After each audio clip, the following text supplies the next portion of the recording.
sabihin mo, dapat maniwala ka na. O, tinan mo, hindi talaga naniniwala. So magandang umaga po sa inyong lahat. Welcome again to Lighthouse Center. Welcome to Lighthouse Church.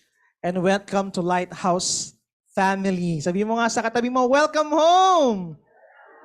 Amen. So, I believe meron po tayong first timer. Do you have any first timer here? Pwede pong paki-wave lang po yung hand. A first timer, welcome po to Lighthouse Center. Pwede pong palakpakan po natin sila. Thank you so much for joining us today. And I pray na maging masaya at exciting ang araw mo today. So I am Pastor Paul Sagawinit, the Senior Pastor of the Lighthouse Church. So tayo po ngayon ay patuloy po na nasa series. Tama po ba? Ano yung series po natin? Sabihin mo nga sa katabi mo, ay ba pala, no? Gulatin mo sila. Ayan. Pwede ba, kakaiba lang, no? Gumawa ka lang, parang awkward, no? Hindi mo ata close yung katabi mo. Something na magugulat siya. Tingnan mo, wala na yung pitaka mo. Hindi, joke lang. Nagulat talaga. Okay, so gulatin. Di ba? Sabihin mo, wag na lang pala. Hindi masyadong close, di ba? Anyway, so last week po, no, Pastor Arina shared to us about gulatin mo sila maging, tama ba? Maging excellent ka, tama ba? Okay lang po kayo? Parang may problema. Parang ito po ba yung napuntahan ninyo last week? Baka nasa hub kayo last week. Okay, so ayun naman po, no, exciting ang message natin today. So sige, let me start with this. So everyone wants to be great. Tama ba? Sinong ayaw maging great? O, di ba? Wala talagang sasagot. Di ba ata kumain yung iba? Kaya nga, most of the time, kaya tayo nag-i-strive ng excellence because we want to be great, right? And as a Christian po, the best example of having an excellent life is no other than Jesus Christ or the life of Jesus. No, kung gusto mo magkaroon ng isang excellent Christian life, walang ibang pwedeng gayahin natin kundi si Jesus Christ or the life of Jesus. Bakit po? Bata pa lang si Jesus, napaka-excellent na. And the Bible was very vocal about it. Sabi nga sa Luke 2 verse 52, can we read? And Jesus grew in wisdom and stature and in favor with God and men. So, matalino, magaling. Parang pinaparinggan ako ng Word of God. Hindi, joke. Matalino, magaling, ano pa ba?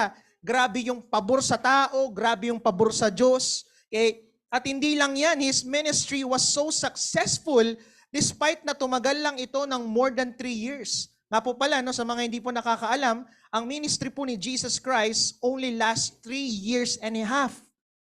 Ilan sa atin dito, ilang years na tayong Christian. Tama po ba? Yung iba ata, 90 years ng Christian. Pero ilang taong ka na? 15 pa lang po. Pero 90 years na akong Christian. Ano nangyari yun? Di ba? So, he was so excellent. Kaya naman, syempre, bilang isang Kristiyano, siya ang naging dapat ultimate model natin. Tama po ba? At syempre, wala nang ibang believe at gustong gayahin siya, kundi ang mga alagad niya, ang mga disciples niya. And everyone wants to be like Jesus during their time. Gusto nilang maging katulad si Jesus Christ. Kaya nga on one occasion, 2 of his disciples wanted to bribe Jesus. Basahin natin, Mark 10:35-45. Then James and John, eto na yung magkapatid, si James at si John. Hindi kayo ito, Daddy Bishop, no? The sons of Zebedee, and came to him. Sabi niya, Teacher, they said, we want you to do for us whatever we ask. Pambira. Humingi ng pabor, pero sabi niya, pero pwede ba gawin mo yung lahat ng sasabihin namin? Tama ba? Kunyari, hindi naman sa inutusan kita, pwede mo kuha mo ako ng tubig, yung may ice na rin. Parang ganun, di ba? Hindi naman sa inuutusan, pero talagang inuutusan niya na. Okay? Ano sabi niya, what do you want me to do? He asked. He replied, let one of us sit on your right and the other on your left in your glory. Sabi niya, Lord, okay lang ba? Pero wala kang choice, Lord. Pag nasa langit ka na, yung isa sa amin nasa left, yung isa nasa right. Kasi nasa gitna ka. Ikaw pa rin naman yung the best, pero doon kami sa left and right. Okay ba yun? So, to make the long story short, sabi sa verse 43, sabi ni Christ, okay, not so with you. Instead, whoever wants to become great, must be what? Must be a servant. And whoever wants to be first, must be slave of all.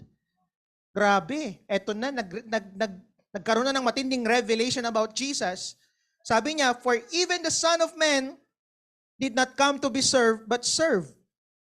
But to serve and to give His life is as a ransom for many.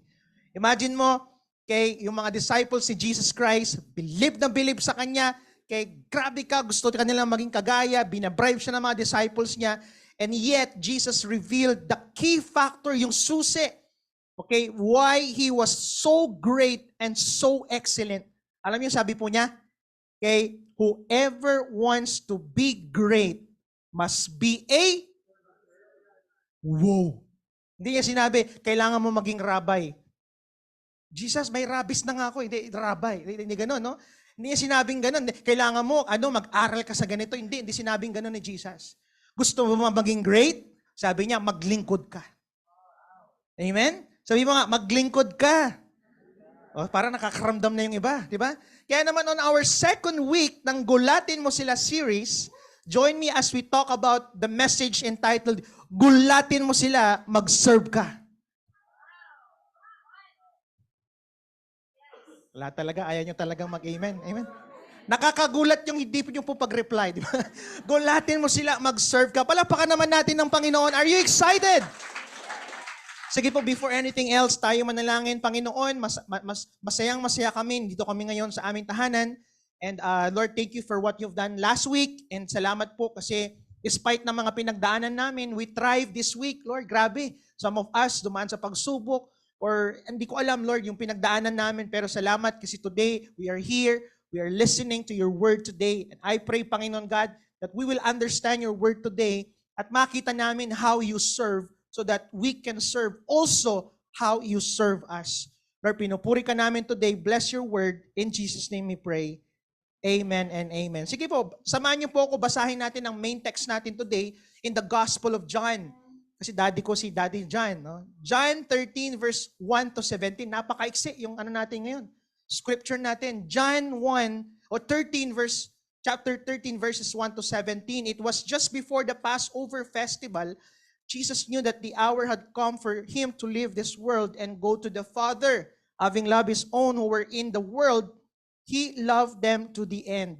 The evening meal was in progress and the devil had already prompted Judas, the son of Simon Iscariot, to betray Jesus. Verse 3, Jesus knew that the Father had put all things under His power and He had come from, knew that the Father, God, and was returning to God. So He got up from the meal, took off His outer clothing and wrapped a towel around His waist. After that, He poured water in a basin and began to wash His disciples' feet, drying them with a towel that was wrapped around Him. He came to Simon Peter, who said to Him, Lord, are you going to wash my feet?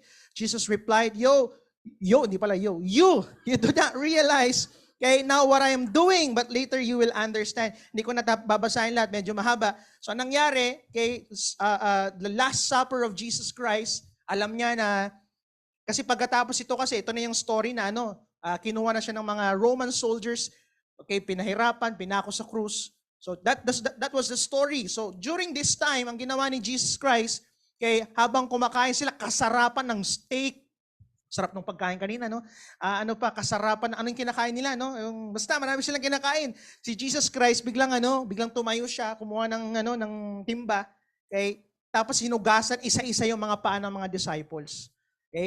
At nung natapos ng ginawa ito ni Jesus Christ, ito ang sabi niya, siguro laptawan natin, punta tayo ng verse 12. When He had finished washing their feet, He put on His clothes and returned to His place. Sabi ni Christ, do you understand what I have done for you? He asked them. You call me teacher and Lord, and rightly so. For that is what I am. Now that I, your Lord and teacher, have washed your feet, you also should wash one another's feet. Mamaya po pala, bago tayo aalis, wala pa akong sinasabi. Maghuhugas tayo ng paa. Amen. Parang may naaamoy kasi ako. Hindi pala, no? Amen? So, grabe, inugasan niya yung mga feet nila. So, sabi niya, ginawa ko to set an example.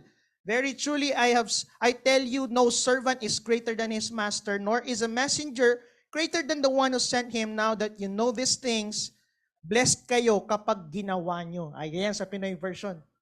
So, sa gitna ng successful career at ministry in Jesus, He knew that it was time for Him to do His most important job, and that is to die on the cross. That's the most important job of Jesus. At alam niya, His time on earth is about to end. Patapos na.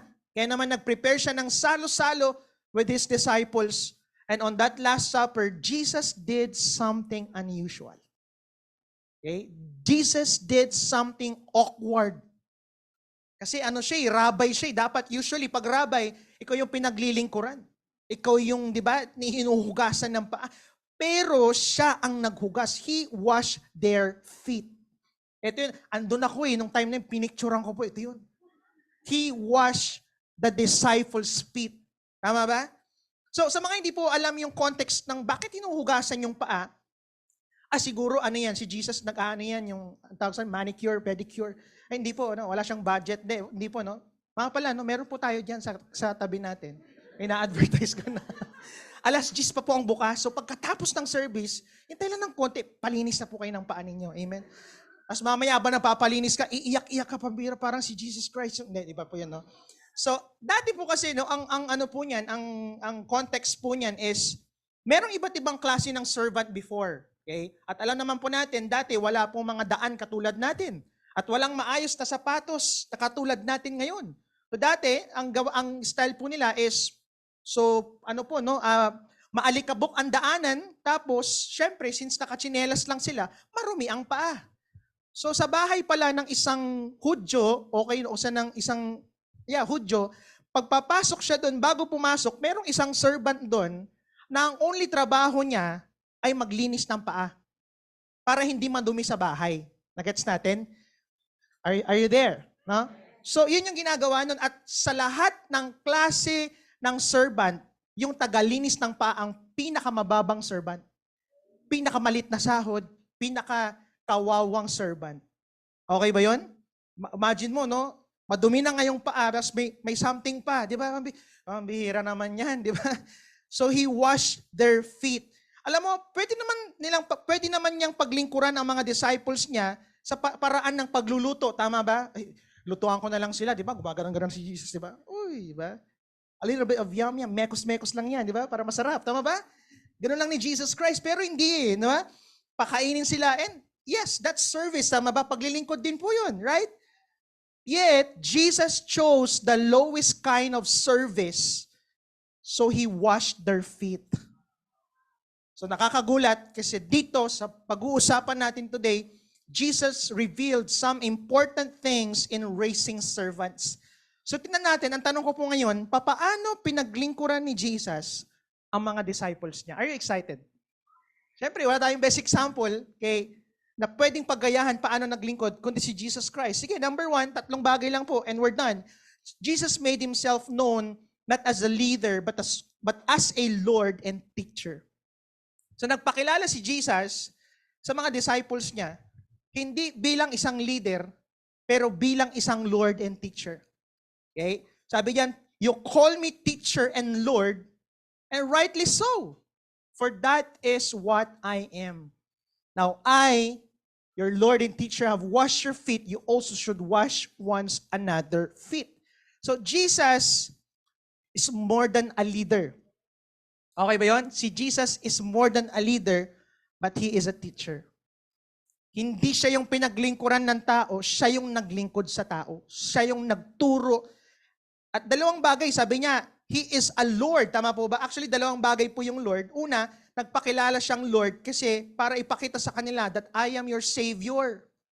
Pangalawa, that I am the Messiah, the promise, di ba? The promised one that will save the Israelites. So that's number 1. Pangalawa, Jesus made Himself known as a servant and set a vivid example. Okay? Sabi niyan, I have set an example that you should do as I have done for you. So hindi lang niya sinabi at itinuro ang paglilingkod, pero naglingkod siya mismo. Imagine mo si Jesus Christ. And itong matindi po, alam ko, marami sa atin, nakilala natin si Jesus Christ as the miracle worker, right? Provider, okay? The Savior, okay? The King of Kings, the Lord of Lords. At ganun po ang nangyari sa mga disciples niya. Kilala siya as the Messiah, the Rabbi. But the greatest revelation of Jesus about Himself in the Scripture was that He is a servant. At ito hindi nakita ng mga Pharisees. Kaya mga Pharisees, pambira, talagang malayo, far ang kanilang nakikita. Diba? Malinaw sa disciples niyang siya ay rabbi, siya ang Messiah. Pero listen to this, pero ginulat sila ni Jesus na siya pala ay lingkod niya. Ay lingkod nila. Sabi nila, oo, rabbi niyo ako. Okay? Okay, Lord niyo ako. Teacher niyo ako. Pero gusto kong malaman niyo na lingkod niyo ako. Wow. Kaya nagulat yung mga disciples. Di ba, Lord, anong ginagawa mo? Nakikiliti ako. Hindi pala, no? Lord, bakit ganyan? Di ba, nakakahiya? Siyempre, kahihiyan yun. Di ba? Imagine mo, for example, pumunta dito ang mayor ng Manawag, tapos nilinis yung paa mo. Uy, di ba, minsan nga, pag may aayusin lang yung konting mataas sa tao, uy, wag na po, nakakahiya. Tama po ba? Hiyang-hiya tayo eh. Pag mayroon lang inayos, kunyari may bisita tayo, di ba? Eh, nakakahiya naman po. Dapat lahat na rin po. Iba pala yun, di ba? Nilahat na rin pala, di ba? Pero si Jesus Christ, ang ginawa po niya, nilinis yung paa. At para ipakita sa kanila, amaze kayo sa akin, mangha kayo sa akin, ako ang tagapagligtas nyo, pero gusto kong malaman nyo na ako ay lingkod nyo. Wow! In fact, ang nakaka-amaze po dyan sa Isaiah 53, pinakilala si Jesus Christ, not just a servant, but a suffering servant. Isang servant na pinahirapan. Wow! Sabi mo nga, wow! O, nagulat kayo, no? Kitang-kita natin, marami sa atin, present si Jesus Christ, ganto-ganto. Pero sino nag-present sa inyo si Jesus Christ is a servant? Wala.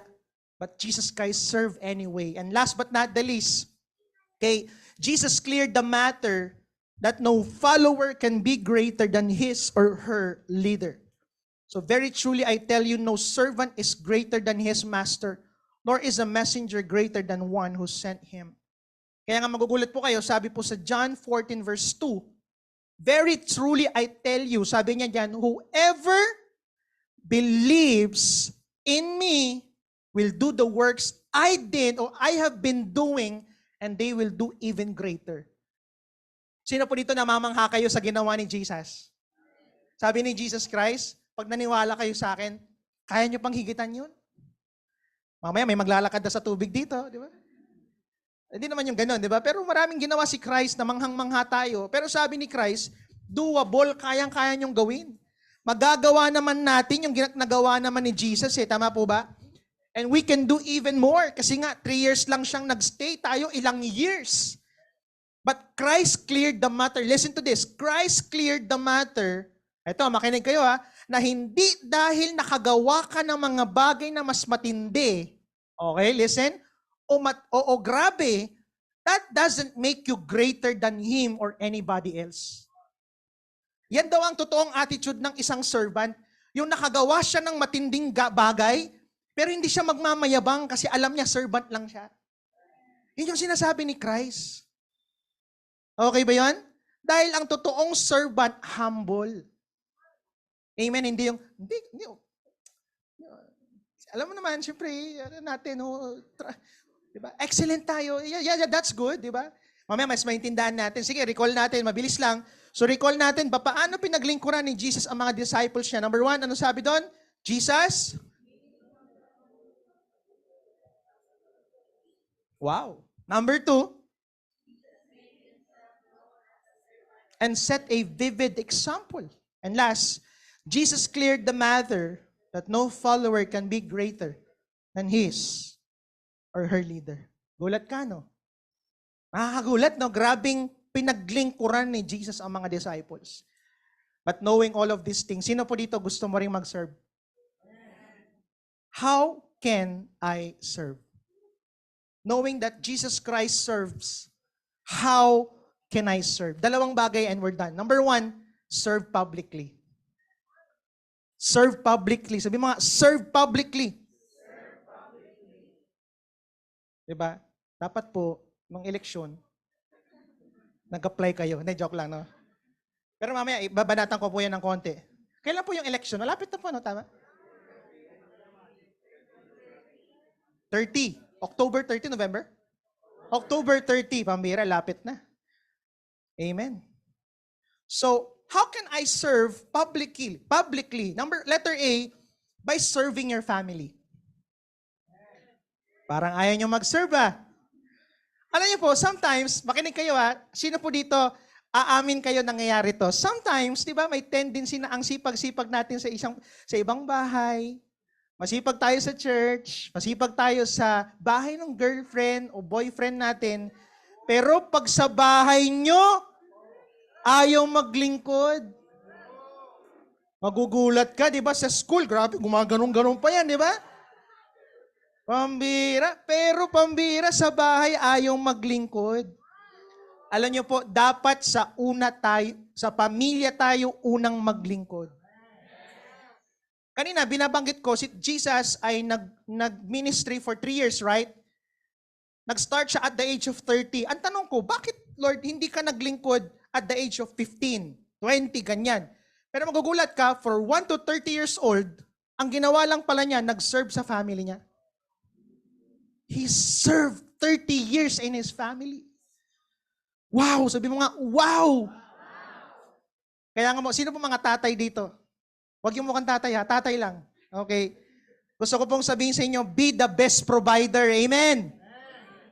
Hindi yung minsan may mga tatay na feeling mo parang ang habol lang sa'yo ay yung kagwapuhan. Hindi ba pa yun? Habol lang sa'yo ay yung probation mo, di ba? Hindi, it's your job, it's your service.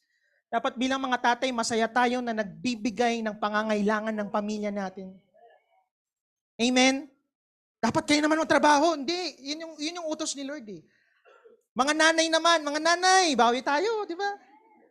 Dapat maging best kayong, di ba, ilaw ng tahanan.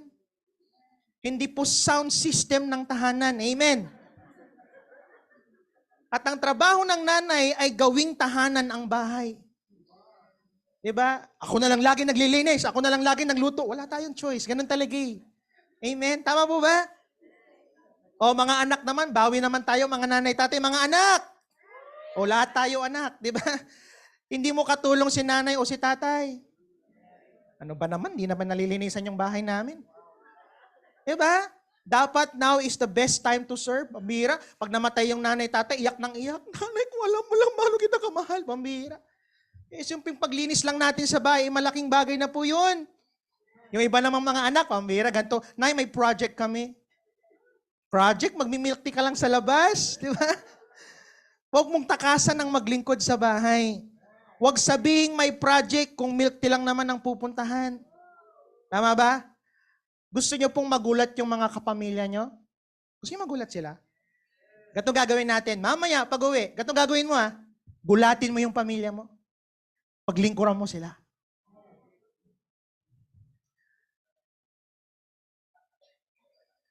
Amen? Gawad saya.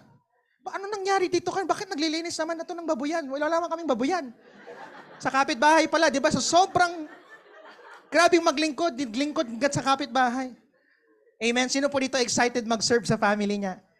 Pwede ba may project, mayroon po akong assignment sa inyo. This week, pwede ba we will serve the best for our family? Pangalawa, how can we serve publicly? Serve your community, campus, and workplace. Sa mga tapos naman na pong magtrabaho o tapos na mag-aral, serve your community. Whether we like it or not, part tayo ng isang community. Amen? Huwag naman sanang kailangan tumakbo ka pang public servant para maglingkod ka. Alam nyo, may tinawag talaga sa mga ganyan, may calling talaga ang pagiging public servant. Pero nakakalungkot, maraming tao, di ba? Haantayin lang nila dapat pag naging mayor ako, saka ako makakatulong lang eh. Hindi, kailangan maging gato ko para mas makatulong ako. Pambira, alam mo sa akin, kapag namimili po ako di ba? Kapag namimili ako ng iboboto ko, konting ano lang po ito, yung hindi mo pa siya tumatakbo, alam mo may nagawa na. Tama ba? Amen. Kahit maliit, at least merong nagawa o yung family niya blessing. Amen? At sa mga tumatakbo o may calling sa public servant, please lang po, dapat kayo ang naglilingkod at hindi kayong pinaglilingkuran. Minsan tinawag na public servant, pero pag pupunta ka ng office, pambira, ilang hours na wala pa rin. Ang nandun yung, di ba, secretary, ang nandun yung ibang tao. Huwag po tayong ganun. Amen? I believe one day may mga gagamitin si Lord dito from this church, di ba? Na meron silang gift sa politics. So ano ang pwede kong maitulong sa community ko? Serve your campus, serve your workplace. Ito, may challenge po ako kapag may opportunity, May special events na alam mong makakatulong ka, tumulong ka. Ay, pambira, nakakapagod na naman. Hindi po, tulong tayo, amen? Gulatin mo yung community mo, yung campus mo, yung workplace mo. Paglingkuran mo sila. Amen? Palakpakan natin si Lord. And last but not the least, how can we serve publicly? By serving in the church or serve in the church. Wow! Parang ako lang masaya. Alam niyo po, no, sa mga hindi po nakakaalam, ang church services po natin ay successfully nakakandak dahil sa maraming volunteers serving in different ministries. Ito, grabe, dadalawang service lang po tayo, pero kaya po tayo ganito. Kayo po, anong oras po kayo gumising yung mga iba sa atin dito? Diba? Anong oras yung service? Alas 8, gumising kayo. 7:58, tama ba? Diba? Tapos punta tayo ng church. Pero alam niyo po ba, sa church na ito, alas 5 pa lang, alas 4 pa lang, o alas 4 pa lang may nagluluto na. Para sa kakainin ng mga mag-work. Diba? Yung iba, alas 2 pa lang nagkakatay na. Iba pa lang katay yun, di ba? Amen! Actually, ito po sila. Pakita mo yung picture. Ang music, ang media, ang usher, hospitality, registration, marshal, photo, video, kids, at marami pang iba. Palapakan naman po natin sila. Come on! Alam niyo po, ito yung mga reason. Kami yung nakikita nyo sa stage. Ilan yung nakikita nyo, pero hindi nyo alam. Diba? Marami ang reason bakit nangyayari itong church, nagiging successful ang services natin. Amen po ba? At alam niyo po, sana, kung meron po dito, member ka, sana hindi habang buhay, member ka lang ng church. I-desire mo ring mag-serve sa church. Amen? Honestly po, actually growing po ang church nung nasa hub tayo, pambira. Punong-puno na yung hub, tama po ba? Akala ko, konti lang tayo pagdating dito, pambira, punong-puno pa rin. Kaya nga possibly nakita ko, magbubukas tayo ng 2 to 3 more services every Sunday. Diba? 2 service ngayon, merong tanghali, merong hapon, merong gabi. Merong madaling araw. Ewan ko, siya mga atin ng madaling araw na yan, di ba? Tama ba? At alam niyo po, kailangan natin ng mas maraming volunteers to serve. Kasi imagine mo si Almira kakanta ng 5 services. Yung sa pinakalas po, bubulong na lang yun. Available! Lord, available naman ako, pero yung boses ko hindi na available. Pero imagine mo, iba-iba ang kakanta every services natin. Kasi dumami tayo eh. Alam niyo po, this year masayang-masaya po ako at napaka-proud sa church kasi nagawa natin yung trabaho natin and that's to make a church a home, right? And next year po, para magbigyan kayo ng konting glimpse sa gagawin natin next year, ang goal natin next year is palakasin ang deep bench. So yung mga deep bench. Ang goal ng deep bench ay mag-produce ng layers and layers of workers, volunteers, leaders to reach out more people to Jesus. Yung drummer, gagawin nating 10 drummer. Di ba? 10. Yes! Mga nanay, mag-drum po kayo ha. Bahala po kayo. Actually po, kailangan po ng church kayo. Sabi mo nga, kailangan ka ng church. At once serving ka na sa church, sana wag lang masarap paluin at gamitin ng instruments. Dapat marunong din maglinis. Kasi may ganun di ba? Ang galing-galing tumugtog, pero hindi marunong maglinis. Ang galing-galing gamitin yung mga gamit sa media. Huwag kayong mag-alala, kayong pinaparinggan ko. Pero hindi marunong maglinis, mag-ayos. Sana hindi po tayo ganun. Amen? Kasi hindi ka celebrity na pagkatapos mong gamitin, ibang maglilinis. Amen? Amen! So, sino dito, itong gagawin natin? Are you excited? Gulatin mo ang demonyo, maglingkod ka sa church. Pastor, sino yung demonyo? Hindi ko na alam kung sino. Bahala ka na maging sino yung demonyo na yan, di ba? So that's number 1. How can I serve? Let's serve publicly. Sino po dito starting today, you will serve publicly. Amira. Pangalawa, and the last as I end, how can I serve? Pangalawa, serve privately. Ano naman tong serve privately? Ganda po ng sabi sa Matthew 6:1-4, be careful not to practice your righteousness in front of others to be seen by them. If you do, you will have no reward from your Father in heaven. So when you give to the needy, do not announce it with trumpets as the hypocrites do in the synagogues and on the streets, to be honored by others. Truly, I tell you, they have received their reward in full. But when you give to the needy, do not let your left hand know what your right hand is doing. Mambira. Huwag mo daw sabihin, kahit alam mo naman, di ba? Pero huwag mo daw sabihin sa right hand yung ginagawa ng left hand mo. So that your giving may be in secret, then your Father who sees is done, what is done in secret will reward you. Alam niyo po, ang ganda nito, no? Masaya, next, sige po, next, sige. Masaya ang mag-serve, pero bantayan mo. Kasi along the way po, pwedeng mag-serve ka na lang dahil may nakakakita sa'yo. That's very possible. Nag-start kang maayos yung puso mo, tama? Pero along the way, parang naghahanap ka na ng may nakakakita sa'yo. Pag wala na, ay, wag na. Dila. Di ba? Tama po ba? May tendency, mangyari yun eh. Dati, ginagawa mo ng okay naman, pero parang ngayon, wala naman nakakakita. Hindi ko nagagawin yung the best ko. Pero may good news po ako sa inyo. Ganitong gagawin natin. Are you excited? Kaya namang gulatin mo si Lord. Bakit? Maglingkod ka kahit siya na lang ang only audience mo. Ulitin ko po, gulatin mo si Lord. Maglingkod ka kahit siya na lang ang only audience mo. Alam mo, nakaka-amaze, di ba? Minsan ganun yun eh. Parang pag wala tayong palakpak sa ibang tao, pag hindi nakikita sometimes, hindi natin gagawin kasi wala naman nakaka-appreciate sa akin. But we are not audience of many. We are audience of only one. And that is God. Palakpakan naman po natin ang Panginoon Diyos. On my conclusion sa akin pong pagtatapos, alam niyo po, no, napakaganda ng halimbawang ipinakita ni Jesus, tama ba? Amazed po ba kayo sa nangyari, sa ginawa ni Jesus? What a great example. Talaga namang nakakagulat. Pero nakakalungkot po kasi alam niyo po ba, historically sa paglipas ng panahon, yung church na dapat nagproproduce ng servants at disciples, ang pinoproduce na ay leaders at mga celebrities. Are you there? Bakit? Alam niyo po ba that during the medieval period, ito yun, no? Na ang tawag po nila is the rise of papacy. Kasi po dati, ang Christianity ay hindi tanggap. Pinapatay ang mga Kristiyano.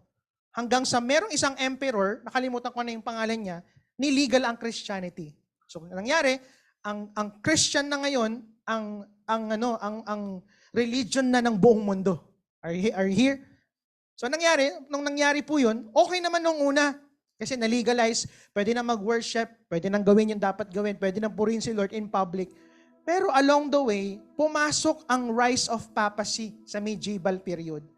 This is 476 AD hanggang 1400. At dito nagkaroon ng levels at sobrang taas na pagtingin sa mga leaders ng church na hindi itinuro ni Jesus. Ito na lumabas yung kapag hindi ka nagkumpisal, hindi ka papakinggan ng Diyos. Well, in fact, pinatay na yun ng Lord. Kasi nung namatay siya sa cross, kahit saan tayo, pwede natin siyang kausapin. Even we are Gentiles, pwede natin siyang puntahan, lapitan. So dito na yun, nagkaroon na ng Pope, nagkaroon ng Archbishop, Bishop, Pastor, Executive Pastors, at marami pang mga iba. Eto na yun. So anong nangyari, kaya naman instead of servants, ang church nag-produce ng executives. Kaya magugulat ka sa church, ang hirap kontakin ni Bishop kung ang dami niyang sekretary. Si Jesus Christ, kahit bata, makakalapit sa Kanya. Yung simbahan na dapat example, ginaya ang nakararami. Alam niyo po, yes, sa church po natin, meron naman tayong core leaders, meron tayong ministry heads, meron tayong pastors, senior pastors. Pero gusto ko pong sabihin sa inyo at reminder lang po sa mga leaders ng church that above all else, we are servants of God. Ang pinakamataas natin na katungkulan ay hindi senior pastor, hindi musician, hindi. Ang greatest natin is we are servants of God. And gusto ko lang pong i-remind that we are not here to be served. We are here to serve God and to serve others. So para maiwasan natin ang pagkikreate ng executives at mga celebrities sa church, ano ang dapat gawin natin as a servants? Ang ganda po nito, Luke 17:7-10. Ito ang pinnacle dapat na attitude ng isang Kristiyano. Suppose one of you has servant plowing or looking after the sheep. Will he say to the servant when he comes in from the field, come along now and sit down to eat? Won't he rather say, prepare my supper, get yourself ready and wait on me while I eat and drink? After that you may eat and drink. Will he thank the servant because he did what he was told to do? So you also, when you have done everything you were told to do. At Tagalog, sabi niya, kapag nagawa mo daw lahat ng pinagagawa sa'yo, ito lang ang sasabihin mo, I am unworthy servants. We have only done our duty. Ibig sabihin, para mo sinabi diyan na ako ay walang kwentang tao lamang na niligtas ng Diyos. At ako'y naglingkod lamang sa Diyos. Alam mo, malalaman mong wala ka ng servant heart at servant attitude kapag nag-e-expect ka na lang lagi ng kapalit. Yung magsaserve ka sa family mo, tapos gusto mo may kapalit lagi. Yung magsaserve ka sa pamilya mo, sa kapatid mo, sa church, at naghihintay ka na lang lagi ng compliment. Pambira, hindi man lang nag-thank you sa akin. Wala palang heart, servant attitude, wala palang servant heart. O naghihintay ka ng sweldo o pasasalamat. Lahat po tayo unworthy, kaya utang na loob natin ang maglingkod sa Panginoong Diyos. Alam niyo po, sabihin ko po sa inyo, isang karangalan ang paglingkuran ng Diyos. Kaya naman, on my conclusion as I end, panghuling salita ko, church, gulatin mo sila. Mag-serve ka nang hindi nag-e-expect ng compliment, ng kapalit, ng sweldo, o pasasalamat. Palakpakan po natin ang Panginoon Diyos. What a great servant we have. And that is Jesus. Tatayo po tayong lahat. Now the Lord is asking you, anak, ikaw, gusto mo rin bang mag-serve?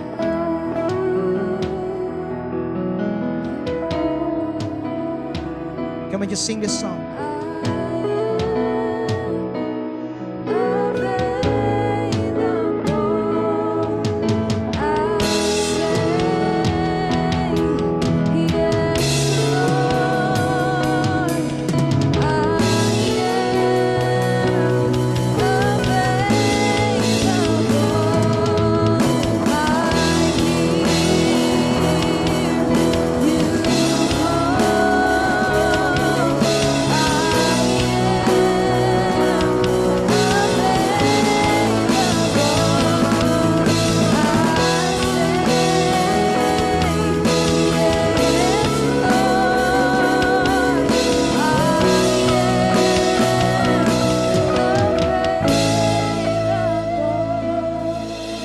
Anak, gusto mo bang sumikat?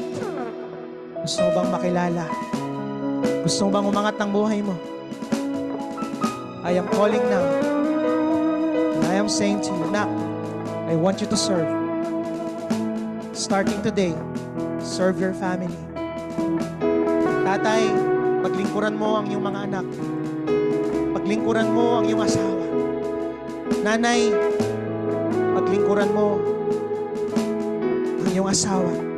Mga anak, paglingkuran mo ang iyong mga magulang. And today, God is telling you, anak, serve in your workplace. Serve how I serve. Serve in this church. Binigyan kita ng maraming talents, anak. Binigyan kita ng talents. Gamitin mo yan sa akin. Huwag mong itago. I can use you more. And you can be a blessing in this church. Lord, salamat po sa oras na ito, Panginoon God, sa mensahe mo sa amin. Lord, nagulat kami na hindi ka lang pala Diyos. Hindi ka lang pala matindi, King of Kings, Lord of Lords. Pero ikaw rin pala ay lingkod namin. Lord, kung ikaw, the King of Kings, Lord of Lords, naglingkod, sino kami para hindi maglingkod? Lord, starting today, salamat po, bigyan mo kami ng puso na excited na maglingkod, Panginoon God. Thank you, Jesus. We worship you, Lord. We honor you. In Jesus' name we pray. Amen and amen. Pinakamalakas mong palakpak sa Panginoon.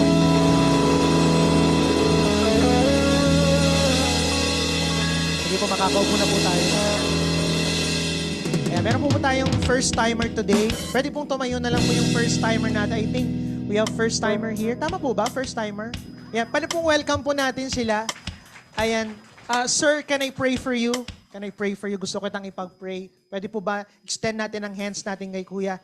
Lord, salamat po sa oras pong ito. We thank you, Lord, because we have a new friend here in church. I pray, Panginoon God, na na-bless po siya sa message today and higit sa lahat, ma-encounter ko po niya. I pray that this is not just the first time, but this is the start of a new journey ng kanyang buhay sa iyo. Lord, bless him. Bless his family, bless his work, bless his study, Panginoon God. And I pray, Panginoon, starting today, kakaroon siya ng, Lord, malalim, Lord, a desire to know you more. And I pray for the miracle of salvation to be upon him. This is our prayer, Lord. In Jesus' name we pray. Amen and amen. Thank you so much po for...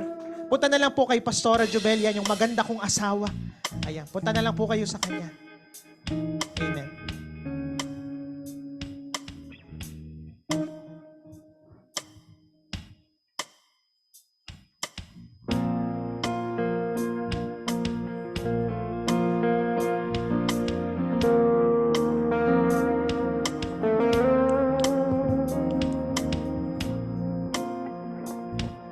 Amen. Ayan. Thank you po, Pastor Paul, sa napakagandang message. Grabe, ang dami ko pong natutunan for today's word. And isa na po ay ang mag-serve ka hindi dahil may sahod or hindi dahil hindi dahil may sahod yun. Hindi dahil may sahod kundi si Lord ang pinagsisilbihan mo. And kayo naman po, ate, what's your favorite takeaway for today's word? Ayan, syempre naniniwala naman ako na marami tayong natutuhan, right? Yes, so sa akin, isa sa mga natutuhan ko or isa sa mga pinaka-favorite takeaway ko is yung answer sa question na bakit kailangan natin mag-serve privately and bakit natin kailangan mag-serve publicly. And while thinking about that question, na-realize ko na we need to serve privately to keep ourselves grounded, to keep ourselves humble and aligned sa will and values ni God.